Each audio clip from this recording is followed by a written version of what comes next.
Okay. And as at that time, as far back as 19, let me put it, as back as 1996, 95, thereabouts. Okay. You know, by 1992, I got out of school, and I was waiting for admission.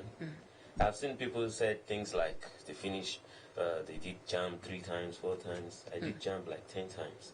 Wow. Not because I wasn't good, Oh. but because I was this restless type. You understand? So I want to pull too many things. I've always known, immediately I finished secondary school, I've always known, okay, I have to put things together. I'm going to be an entrepreneur and stuff like that. So I tried. I was trying so many things. I was trying to make money. I was trying to work. At the same time, I was trying to study for JAM. So I wasn't So getting that it. was That was it. So, but how I started was the fact that I had to stay home. And I had a sister who was into baking. She's Okay. in London now. Okay. Now I used to assist. So it wasn't it wasn't that I really went into it. I was just assisting my sister. By the time I got admission later, I realized, okay, I know these things. I can help Take myself extra income. financially. And that was when I went to learn more. You Okay. understand? I learned more and doing good. But when you were going to go to learn more, weren't you a little bit reluctant? Weren't you worried that people would say that a man that is trying to bake, as at that time, and then the fact that some people would not even trust what you're giving out because I don't trust the man to make something that out. Thank you for bringing that back because I almost missed your question. Now, I was worried. In fact, you'll be surprised. At a point when I was already getting it off my mind that, man, is this all I can do with myself and stuff like that? I went visiting a friend, and she stays with a pastor.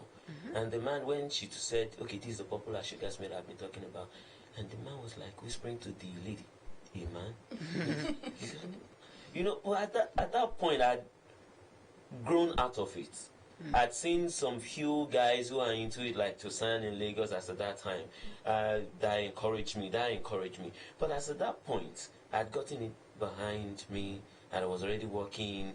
As I speak to you, I'm not looking for a job. I'm not doing anything. But if you look around the industry now, you see that there are so many men into it. So gone are the days where you say this is a man's job, this is a woman's job. You just look at them like, don't worry. But it's a When room you for taste- you. It's a room for you to explore and exhibit your creativity. Interesting. Like taking a look at the baking industry, some people would like as a baker, they would say that they could bake everything there is to bake. Name it, maybe croissants, whatever. They're ready to do it. Would you say that a person should focus on a particular aspect, say maybe cakes alone, or perhaps treats and pastries all around? Well, it all depends on the individual. It depends on your strength. It depends on your passion. It depends on who you are really. I've seen people who come for our training, come for learning, and before you know it, at the end of the day, maybe you have like 10 on the table that you trained. At the end of the day, you realize some of them just drift into selling the items for cakes. You realize some of them just drift into the IT aspect. Some of them will stay. Do you understand? So for me, for example, I'm good with the decorating aspects. Now that I'm okay, my wife came in. She's also a cake person, but she's more interested in the fillings, the recipes, the different types of cakes and all that. Before now, we don't seem to have so many recipes. You understand? But one thing I always say is the one thing I've noticed is that when you put in too many things, when you put too many irons in the fire, you won't be able to focus. So for me, I believe in you knowing your area of strength, then just focus on those areas. I've seen people say they are into art making, they are into bridals, they are into cooking, they are into, and you don't get the best of all those segments. You understand? But if you are into pastries, if you are into that, make sure you are giving your best. Into it. So it depends on the individual, it depends on your strength, it depends on your passion. Now, I also understand that baking is something that requires training forever because there are always new ideas coming up. There are always new creative designs, recipes, and all that coming up. Being a family man, how have you been able to juggle that professional life of yours and the family life without either colliding? Well, I must tell you that is not it's not as easy as many would think actually until you get into it. Okay. But it's by the grace of God actually.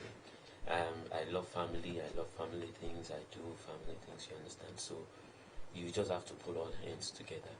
You just have to put your best. It's not easy. It's not going to be easy. But like I said earlier on, it all depends on who you are and passion. If you are a career person, you are likely to do 80% of your career and less of that. But if you have the other person that is pulling you, then you might be able to balance things, you understand? Okay. But I believe that has always been my focus. I believe I should balance things, and that is what I try to do. So I'm not missing on the job front, neither am I missing. Is there any particular nuggets you can give? Say there's someone who knows how to bake and just has been putting it off because I think I'll stay away from my family. If you could give just one nugget, this is how I ensure that I am grounded in the home such that I'm not missing at home. And this is how I'm grounded at the work front such that I'm not missing my work as well. What would it be? I think that will largely depends on the level of communication between you and your spouse. Okay. That's one thing I would say. Make sure you get your spouse to understand you. And if the person is probably yet to get married, then I would say make sure that the person you are getting married to is not the person that... Make sure, just do your research, make sure that the person is not saying, this is who I am. Find out and make sure that you discover that this is who the person is, you understand? So that you don't get in and you realize that the person is a career person, or you get in and you realize that the person is going to be missing. So if you, as a lady, you're getting married to a man that says, don't worry, I'll be there for you, or are you getting married to him because he's tall, dark, and handsome, then on the family front, he's going to be missing. You get it. So the best I'm going to say to that person is just make sure you do your research well. And don't take people for who they say they are. Take people for who you know they are. Or perhaps as a baker, marry someone that likes to eat cake. A cake lover. That's just on the lighter note. Okay, if you're going to take a look at trends, because most businesses, they have different trends that come up. Some go and come back. There was a time that the trend for cake was making really big designs and huge fondant designs, and some people felt it was overflocked. Like you'd see a person go for a horse with cake, or a woman standing making that with cake. In fact, a particular person even baked a cake in form of a baby, and some people felt that was disgusting and it wasn't palatable. Are there some things, some trends that you shouldn't follow when it comes to cake and food? Are there some trends that you shouldn't follow? Perhaps the fact that you having to eat something shaped like a baby would not be so good. Well, that still depends on the individual. For me as a baker, from the end of the baker, I struggle with that for a long time. For example, there is this school in the industry called naughty cakes. Okay. The level of naughtiness I can get when it comes to cake is limited. So in your industry, you must have a voice. So until the point where I got to understand that voice thing, people come and say, I want this cake. I couldn't say why I don't want to do it, but I just find a way to turn them down. You understand? But now, I boldly tell anybody I don't do naughty cakes, because I believe I have a voice. When this is what I say, why do I do something else? You understand? So I don't go naughty, the extreme naughtiness with cakes. You understand? So I don't. But when it comes to other things, then like the other one you said, yes, baby, it all depends on the end of the customers. You understand? But if you ask me, I don't think I want to make a baby and dissect the baby. That's emotional. You understand? I don't want to make a cake look like a baby and I'm dissecting it with knife. But if your customer asks for If one, a customer, yes, that's the side of creativity. We'll get it done. work around it. Yeah. All right. We have been speaking with Mr. Gboyega Asenuga, who is a baker, and has been talking to us about how to make the dough. You want to make money from it, you want to just eat sweet things, well, he's the man to go to. Well, this has been it on Breakfast Weekend. Thank you so much for staying tuned. Thank you for enjoying every bit of it. Remember that you can always watch us on YouTube.